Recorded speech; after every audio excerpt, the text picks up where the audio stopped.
Kanalımıza, mutfağımıza hoş geldiniz. Bugün sizlere görselliğiyle, lezzetiyle güzel bir poğaça yapacağım. Buyurun yapımına başlayalım. Bir paket kuru mayamızı kabımızın içerisine aldık.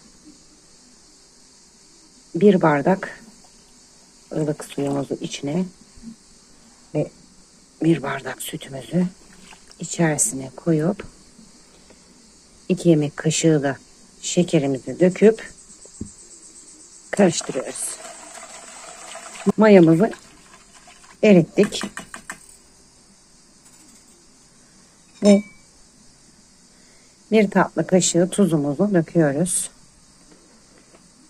Bir yumurtamızın akını içine döküyoruz. Sarısı da üzerine, kaşar da içine. Ve yavaş yavaş unumuzu içine ilave ediyoruz. Kontrollü dökelim unu. Hamurumuzu yoğurduk.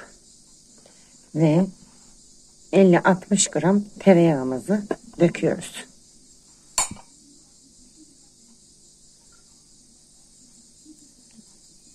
Bunu da bir güzel yediriyoruz. Ele yapışmayan bir hamur elde ettik. Ve bu kabı doldurana kadar, şişene kadar dinlenmeye bırakacağız. Hamurumuz kabardı. Fosfos oldu.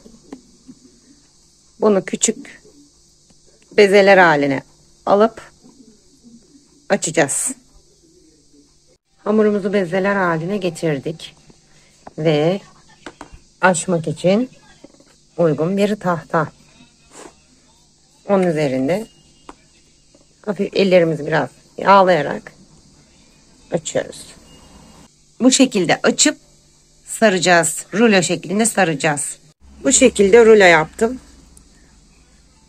Ve çiçek gibi saracağım onu şimdi.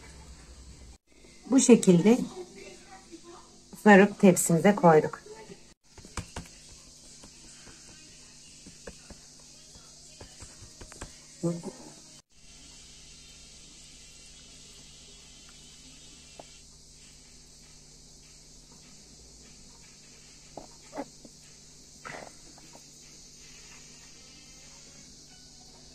O peyniri mi şey yapın böyle?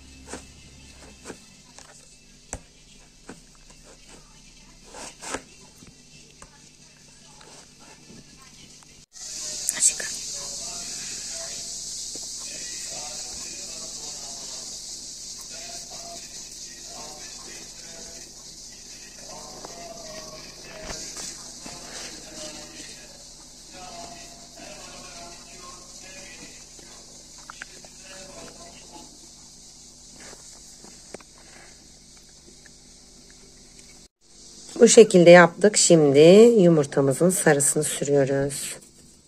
Süslememize geçelim. Yumurtaları sürdük.